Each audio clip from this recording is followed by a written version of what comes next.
Hi, this is No Worries RVing, and today we're going to do a video on our new RV. Some of the factory, I guess they're defects really, problems that came with the RV. The first one we're going to talk about is the toilet. The toilet had no water at all coming out of it, and then it was just a drip. Another thing is our doors. They go to the bathroom on both sides, the one that comes into the main part of the RV and the other one that goes into our bedroom. They don't stay on the track. And the whole track fell. And the one whole track fell. So yeah, that's not good. The whole one track was First time we traveled. Yeah, well, by the time we got it home. And then the shower door on the one side is leaking.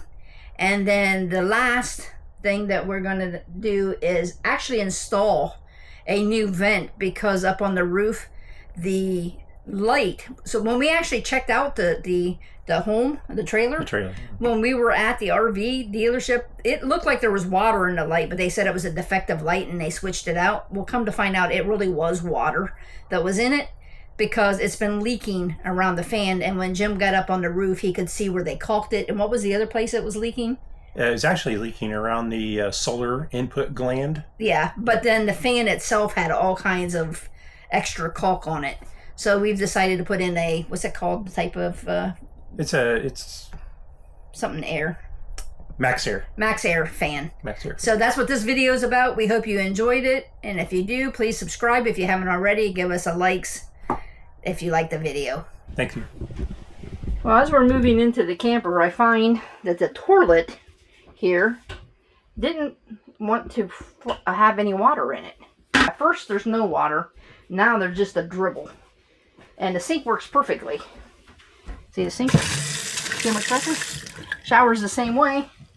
But toilet, no. Now it just has a little dribble. So Jim's going to have to do some research and find out why just the toilet only in the camper is not getting water. So he first checked the toilet because he thought maybe something was wrong with the toilet. But nope, that wasn't it. So then he ran water, disconnected it, the line here. You want to show him where the line is right there? Comes out of the wall, goes right into the toilet there. So disconnected it from the toilet, and then he ran it into a bucket, and there was hardly any water coming out of it. Go for it.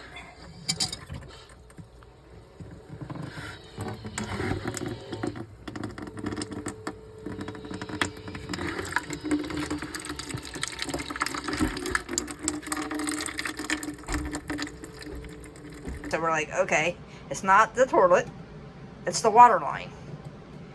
So we looked and he figured out that it was back in here. Right, water comes out of here. And it goes back into that cubby hole. And the pipe was literally pinched. And here's a picture. And there's a picture. I'm going to show it right now.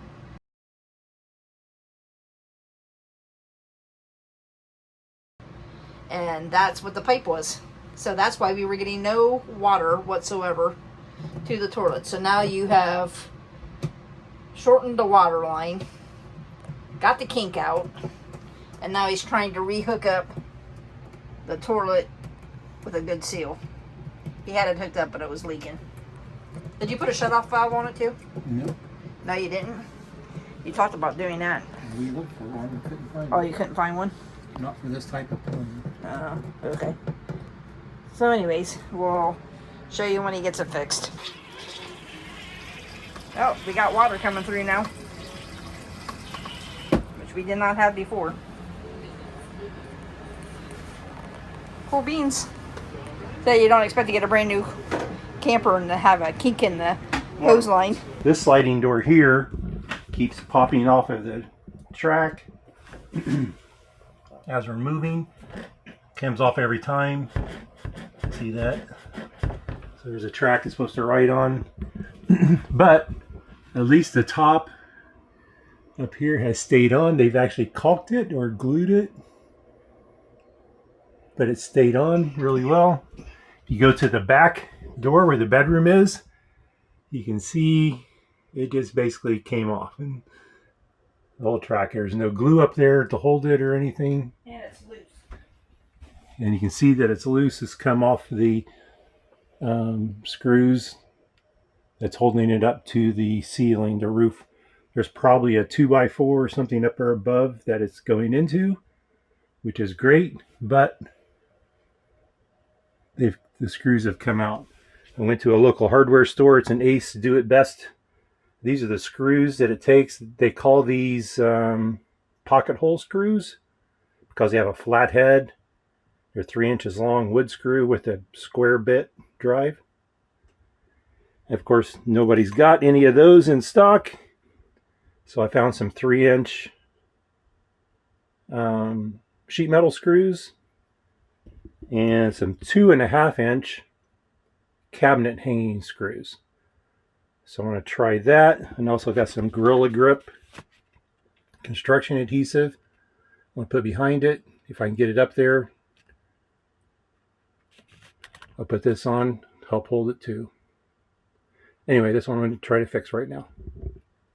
The roof is a little bit crowned, so it's kind of hard to actually get it flat up against, but it needs to be flat over here where the entranceway is. And I used some construction adhesive up here, and then I actually used 6 screws. You can see where I added one there, added one there, added one there, all the way down the line. And then the construction adhesive above that. I ran out of construction adhesive, but I probably have enough. I just wanted to make it look better up there. And looking at this one, I see that it's got a gap there too, so I need to add some there. So this door now seems to, this is the bedroom door, now seems to close really well. But to make it look better, I need to add some more adhesive up there to caulk that gap shut.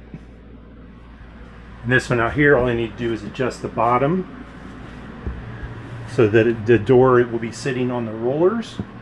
You can see it's right now, it's off the roller. And that's because it bounces out, and it's probably because there's an adjustment screw up here that's off and needs to come down a little bit. So I'm going to try that next. Okay.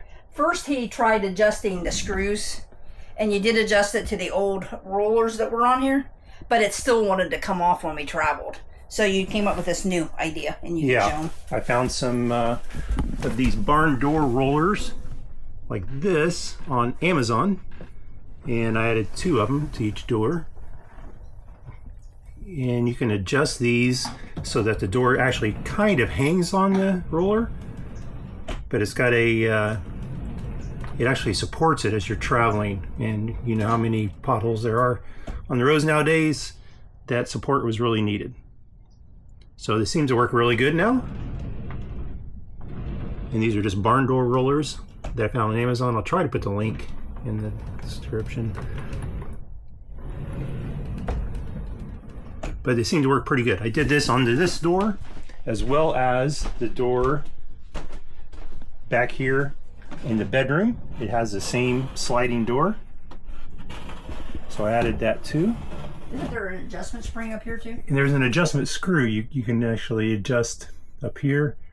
So you got to get it all tuned up, so to speak. It's not just a one thing to fix it. You got to adjust his rollers, put new rollers on the bottom, and that seems to have done the trick for us. We have traveled now, and whereas this header up here kept falling down because it was pulling the doors down, I put it up, and it seems to be working really good now.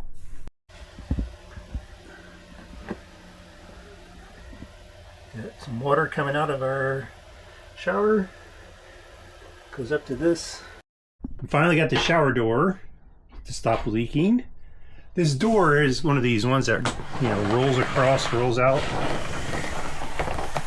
And down at the bottom here, you can see it's got all kinds of caulk in there. It was leaking out the bottom. They don't seem to seal them very good, and it seems to be a very common problem with these shower curtains, that they don't seal off. But if you put enough caulk in there, they'll seal it off. And we haven't had a leak yet. So that's all I did. I didn't do that side. I just caulked this one corner here where the door meets the shower base. So today's project is going to be replacing the fan in our bathroom. And I picked up a new fan. I'll show it to you here in a second.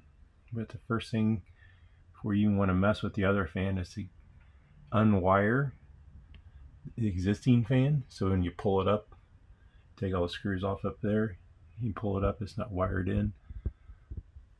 And you want to take the trim ring off. Here's the trim ring. Taken off with the old fan.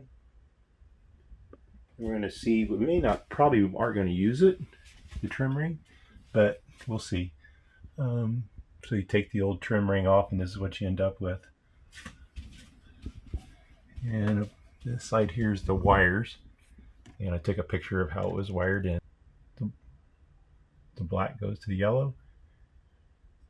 Black wire there goes to this yellow wire, and the white wire goes to this white wire.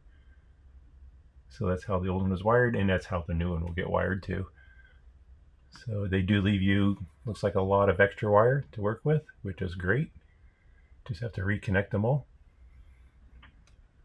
But the next step is to basically go up on the roof and remove the old fan, which is going to take longer than any other part of this project. Okay, so I'm on the roof and this is my ceiling fan right here. First step is to remove this goop. And it looks like, if you look right here, they have patched the place. I don't know if there was a hole there at one time or what, but they have patched the place.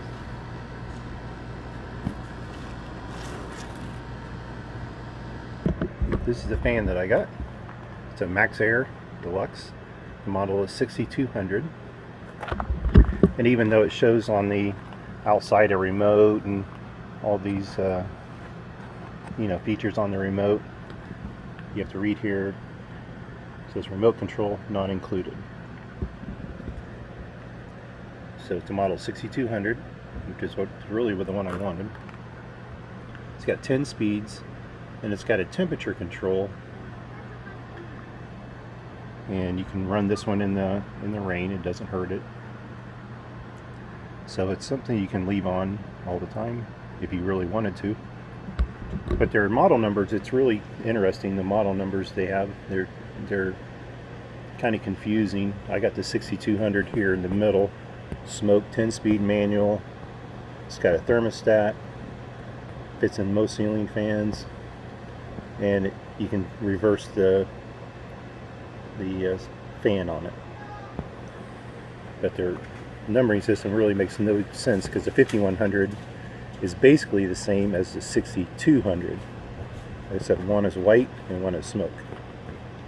The 7000 series, they're both have a remote, but in this middle series here, you'll see that 6200 and smoke is actually a better model than the 6401 of smoke, which does not reverse and does not have a thermostat.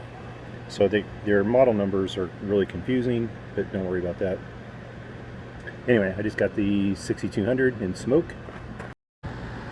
Okay, I didn't show each step, but there's a million videos of how to install a vent fan on YouTube. My method is just same as everybody else's. You take the old one off, get it cleaned up as much as you can, put some putty tape down, which you buy the Camco vent tape package, which is what I bought. Bought it at Walmart. Here, seems like that's the norm. Put it around the edge, screw it down, set your vent in place, screw the sides in. Now Nick, all I have to do is putty it, or put some what do you call this stuff? Lap sealant, Dicor. Put Dicor around the edges, and I'm done. So there's, at least that's the outside of the installation process. And you come inside, you put the trim ring on. 4 screws hold it on. Connect the 2 wires, real simple, and it's done. Show you that it works. Explain. So anyway, nothing difficult. Or the most difficult thing is just getting the old putty off. Once you get the old putty off, you're pretty much home free. And we'll know the first time it rains whether it leaks or not. Well, the toilet has been fixed and we have had no issues with it. The doors work perfectly with Jim's barn door sliders. We have had no issues. We've been traveled quite a bit all the way to Florida and around Florida, so no problem with that. The shower hasn't leaked since we caulked it.